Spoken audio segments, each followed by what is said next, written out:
Is this a case of the Biden administration simply copying the homework of the teachers union? Harris, it's good to be on with you. The CDC is a thoroughly politicized agency. Most Americans disregard their advice on things like steaks and hamburgers and beers. Increasingly, they should disregard their advice when it comes to school reopening. Schools need to be open. Schools have been open in Arkansas 5 days a week in person since last August, and it's been largely fine. That's been the case all across the country as well. We shouldn't have a politicized public health bureaucracy like the CDC answering at the beck and call of the teachers unions. We need kids back in school, and back in real school, not sitting in a classroom doing a Zoom session with teachers who are not in the classroom. We need kids in schools with their teachers now. I want to get to this, and it has to do with the mask wearing, because we're seeing some of that mixed messaging from the president of the United States, and him even getting some special treatment. He is the president, they say, more protection than the rest of us who are fully vaccinated. Writer Barry Weiss wrote this: masks have become a totem in the culture war. There is no virtue being permanently masked. There is no virtue in demanding zero risk. If there were, we would never jump in a swimming pool or get into a car. Get vaccinated and then get used to wearing hard pants, brushing your hair and your teeth, and meeting friends outside of Zoom. Senator Cotton, your reaction. Dr. Fauci says we need to keep wearing masks indefinitely. Dr. Fauci, once again, is wrong. Almost half of all American adults are now vaccinated, Harris, and it's been a couple weeks since all Americans became eligible. So by the end of May, anybody who wants a vaccine will have had a chance to get it and to have it become fully effective. There is zero reason to be wearing masks outdoors. Joe Biden, when he walks from the White House to the Marine One helicopter, should take off his mask and show Americans that it's fine to start getting back to normal. We're increasingly reaching the point, Harris, where people are more worried about getting the vaccine than they are worried about getting an appointment for the vaccine. One way to encourage people to get the vaccine would be to show that once you have it, you can get back to your normal life. You don't have to wear a mask. You don't have to keep social distancing. You can go back to your normal pre-coronavirus way of life. That's what most Americans are hoping for. That's why people who are vaccinated fully should take off the masks and get back to normal. You know, Senator Cotton, it is so simple to hear you say it, and it would be so simple to see, if not the president, his team do it. I mean, they're at these outdoor events looking for his mask, which he took off and he can't find. I'm sure you saw that video, and everybody looking has on a mask. I mean, it's like you say, way to sell it. Not. Okay, we'll move on. As President Biden hits the road this week, Senator, he's trying to build support for his massive spending plans. Hillary Clinton says she's thrilled that President Biden is taking his agenda as far as possible. Let's watch.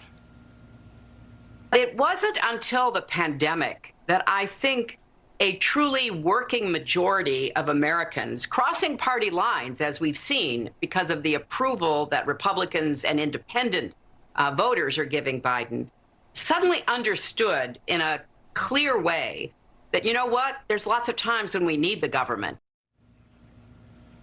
This comes 25 years after her husband, President Clinton, famously declared, quote unquote, the era of big government is over. Wow. I hear more mixed messaging, Senator. Yeah, Harris, if Hillary Clinton is praising the Biden administration, that's probably a sign they're doing something wrong. But you know what? There are times when the American people need the government. They need the government to protect our borders, to stop illegal aliens from crossing at record numbers. Yet what has Joe Biden done? He's totally opened our borders. He's insisting that his public health agencies get more and more migrants into the country, as opposed to our border security being able to stop them from coming in the first place. Another time that the American people need their governments are to protect them from crime. We just had a huge increase in the murder rate, the highest on record. Yet Joe Biden and the Democrats continue to attack the police. His Department of Justice is going on witch hunts against police departments across the country. Local prosecutors are refusing to prosecute violent criminals. Democrats are trying to pass more laws in Congress to let felons out of prison early. Those are a couple times when the American people expect their government to protect them, and that's exactly the opposite of what Joe Biden and the Democrats are doing. Senator, it is great to have you on the program today, and I am very, very glad to get to this real quickly. A group of Senate Democrats are calling on the president to shut down the Guantanamo Bay prison. And President Biden's Secretary of State was asked about it. I can't wait to ask you about it. Let's watch first. Will the Biden administration close Guantanamo Bay? We believe that it should be. That's certainly a goal, but it's something that we'll bring some focus to in the months ahead.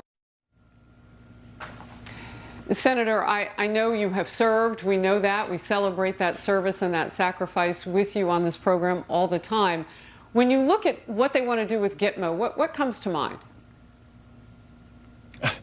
Well, I think they want to treat those Guantanamo Bay terrorists the way they treat illegal migrants coming to our country's border. Let them in and probably then let them out. But once they get on American soil, there's no telling what a bunch of liberal lawyers will do in court. But if those Democratic senators want Guantanamo Bay terrorists in the United States, why don't we put them in their states?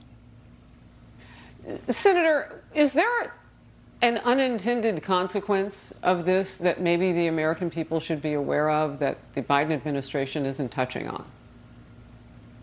Yeah, there are more legal rights granted to those terrorists once they're on the American mainland soil, and there's no telling what liberal judges will do or what Joe Biden's liberal Department of Justice would allow. The safest place for those terrorists is at Guantanamo Bay. Look, their tribunal should have been completed long, long ago. If it wasn't for liberal judges intervening, they would have been. We also have to be mindful that terrorism is still a threat.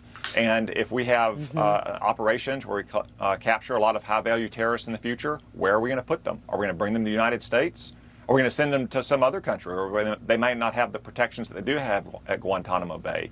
Gitmo is a perfectly suitable place where we've invested a lot of taxpayer dollars to detain some of the world's most dangerous terrorists. That's where they should stay, and that's where future detainees should go. And I have read real quickly that, nothing recruits like people inside the greatest country in the world having that sort of liberal advocacy on behalf of them. As, they can talk, they can prophesize. Yeah, unfortunately, we saw that was the case with the blind sheikh in the first World Trade Center bombing in 1993, that he remained an active proselytizer and terrorist mastermind from federal prison in the United States. Senator Cotton, great state of Arkansas. Good to see you today. Thank you for your time. Thank you, Harris.